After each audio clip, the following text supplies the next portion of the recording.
Hello everyone, this is Mark again with Gulpha Communications. Today we're doing a quick tutorial on how to add a user.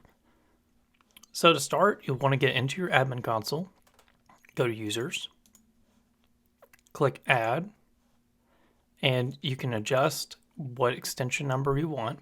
In this example, we're going the next number up, and we'll go ahead and type that name in. So we'll just put demo user info@gulpha.com. And if you wanted to, you could put the mobile number in or the outbound caller ID. Some SIP providers do not work with this, so it may not let you do an individual DID. Just kind of have to check with your SIP provider on that.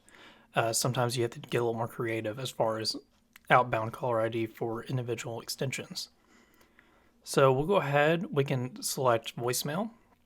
And you can set the voicemail pin if you wanted to. In this example, we'll just leave it the default here.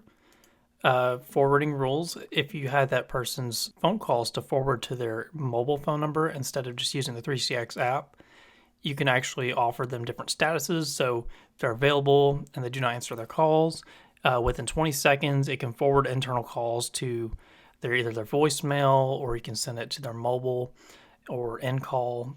Several different things you can do. And there's also timeouts as well. But in our example, we'll just go ahead and stick with what's default. I highly recommend doing the accept multiple calls. That way, if you're on the phone with someone and a call comes through, it's not just going to send to your voicemail automatically.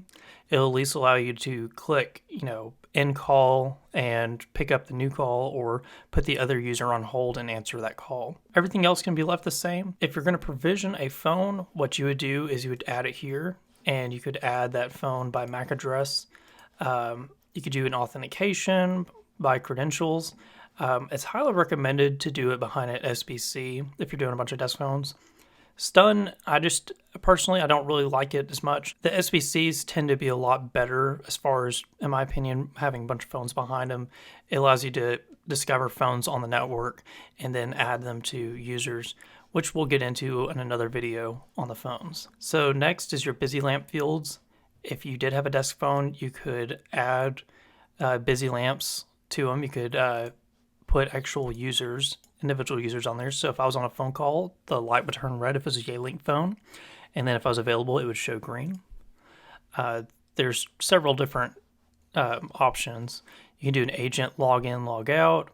If you had this server is actually on a lower tier version of the software, but on higher tier versions, there is actually a call queue.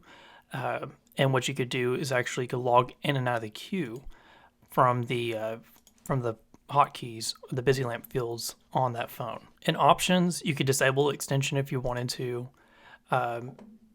You can block remote phones using stun. That's another reason why you would not really want to use stun, is that it's not as secure. And that's why they're kind of focused more towards using SBC, because you're using a secure connection back to your cloud-hosted 3CX server. If you're hosting on-premise, that really doesn't really apply to you because you're not needing an SBC if your server's on site. User rights, you can give this user different roles. Say you give them a manager role or a receptionist role where they can actually see more information. They can barge in if they wanted to. So really kind of it's at your control. And by barging in, that means that they can actually listen in on the call. And see, this is only available in the professional and enterprise versions. Allow access to 3CX Management Console. Now, before you check this box, you really want to make sure, is this a person that you can trust logging into your server? That's something you really got to think about before you just let someone hop on, because if someone's not careful, they can do some damage to the server. Once you're done configuring the user, what you'll do is you'll click OK, and that user will be available. What you can do is then select the checkbox, and you can send that user a welcome email.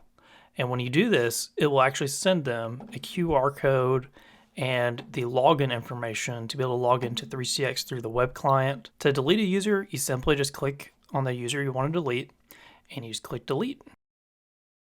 The system will prompt you, and you just click OK, and you're ready to go. That is how you add and remove a user in 3CX version 18. Thank you for watching this quick tutorial on 3CX by Gulpha Communications. If you're interested in demoing 3CX or want to purchase a license, feel free to reach out to us, info@gulpha.com, or give us a call, 501-760-9290. We offer selling direct for DIY users and hosted VoIP solutions for those that want a turnkey solution.